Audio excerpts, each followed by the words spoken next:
Satu kekuatan tempur tidak terkalahkan, dan dua kekuatan tempur untuk menyerang dan membunuh segala sesuatu. Terutama ketika Qin Yichen memeluk gunung suci itu lagi. Failing di atas kepala Wei Yuanxiang. Gunung suci itu hancur dengan marah. Dan ada pasir dan bebatuan terbang di kakinya. Dan bumi sangat luas. Wei Yuan tercengang. Dan tiba-tiba melambaikan lengan bajunya. Dengan tongkat dewa di tangannya. Di bawah amarah. Dia langsung meledakkan bumi ke jurang yang dalam. Pukulan ini benar-benar menakutkan. Dan Wei Yuanxiang juga memiliki kemampuan yang hebat sebagai raksasa kaisar. Qin Yichen tidak bisa mengelak. Tapi dia hanya bisa diblokir oleh perisai Kaisar Heze. Namun, patung Qin Yichen yang lain memanfaatkan kesempatan ini. Dan dewa emas dan biru di alisnya sangat kejam. Dan sebuah gulungan sederhana sepertinya disapu oleh pedang. Hanya mengambil nyawa Wei Yuan. Heze bawaan Taoisme.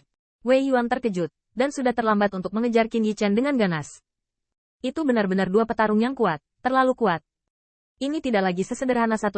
Wei Yuanxiang tahu bahwa jika ada yang membunuh Qin Yichen akan mati. Tetapi Qin Yichen bukan orang bodoh.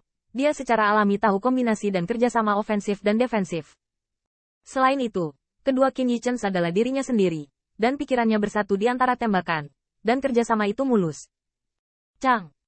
Suara keras langit dan bumi hancur. Taoisme bawaan Heze sangat tajam. Itu benar-benar memotong sudut tangan Wei Yuanxiang, dan Tao Wei seperti bendungan tanggul yang sudah punah, terus mengalir darinya. Jeroan kecil. Tanda seru. Tanda seru. Wei Yuanxiang meraung marah. Ini adalah harta tertingginya.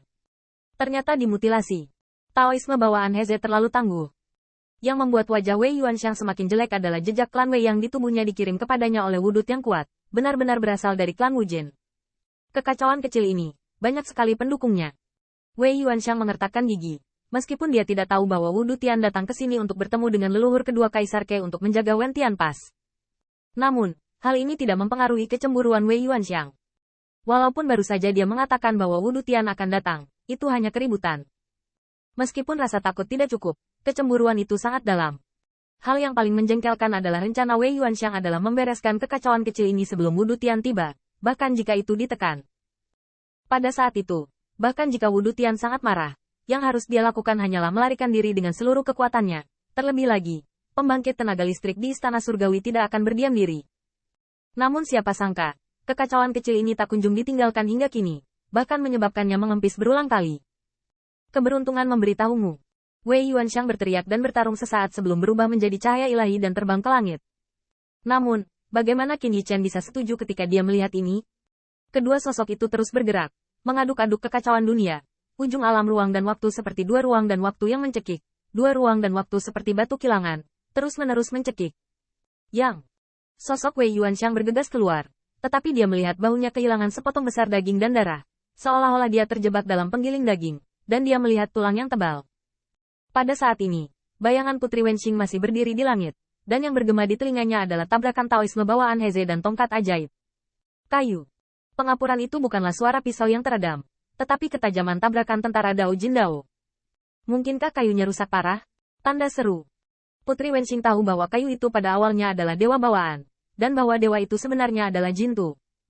Hanya ketika Jintu terbunuh, dapatkah ada suara seperti itu? Kayu. Namun, Putri Wenxing baru saja kembali ke akal sehatnya. Tetapi melihat rambut acak-acakan Wei Yuanxiang terbang keluar dari dunia waktu dan ruang. Jubah brokat robek dan hancur, dan bahunya yang terbuka sepertinya digigit oleh binatang buas. Dilacak. Tapi Wei Yuanxiang tidak peduli dengan rasa sakitnya, dan wajahnya muram.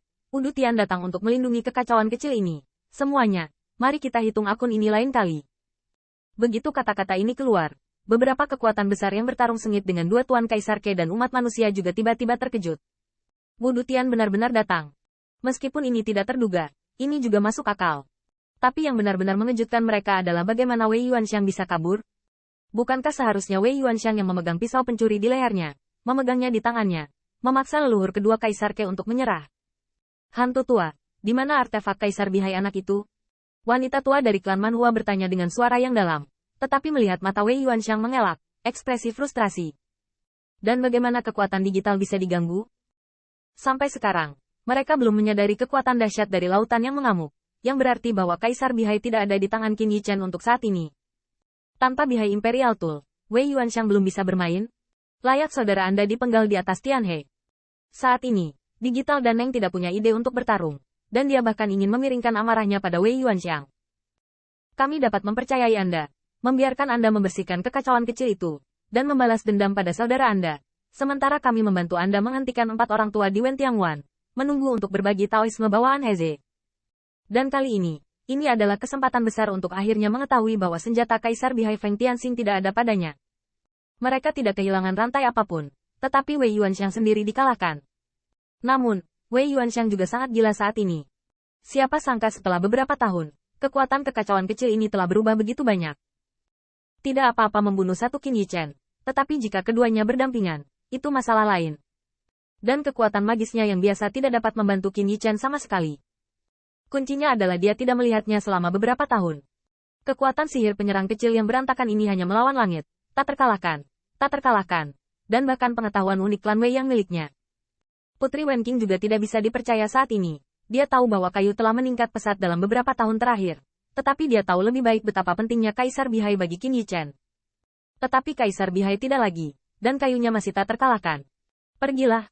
Wei Yuanxiang tidak ingin menjelaskan apapun. Ketika lelaki tua dari klan Manhua dan beberapa kemampuan hebat itu tenang dan mengingat triknya, mereka tahu bahwa dia pasti tidak terlalu lemah. Dengan sepatah kata, dia hampir terjepit dari gigi Wu Yuanxiang. Pada saat ini, dia sangat marah dan menyergap selama beberapa tahun. Pada akhirnya, dia tidak mendapatkan manfaat apapun, tetapi terluka oleh kekacauan kecil ini. Tapi Wei Yuanxiang tidak takut. Wu Dutian tidak bisa tiba dalam sekejap, dan wanita jalang kecil ini, wilayah udara Wentiangwan.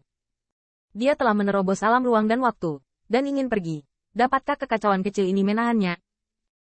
Tiba-tiba, saya melihat Wei Yuanxiang dan beberapa kemampuan hebat berubah menjadi cahaya ilahi, dan bahkan secara langsung memindahkan ruang dan waktu. Namun, mereka tidak menunggu cahaya ilahi mereka untuk melarikan diri, dan tawa yang terdengar seperti niat membunuh yang main-main, tetapi dingin. Biarkan sosok mereka seperti lumpur dan ukiran kayu. Tiba-tiba membeku. Jika beberapa orang ingin berbalik dan lari, maka Feng hanya bisa meminta bayi di tangannya untuk berbalik. Wei Yuanxiang berbalik dengan pahit, dan melihat alam ruang dan waktu perlahan menghilang, dan dua ruang dan waktu perlahan mengembun menjadi satu, dan kedua sosok ramping itu juga secara mengesankan terkondensasi. Dan lampu merah di tangannya juga ditujukan ke Wei Yuanxiang.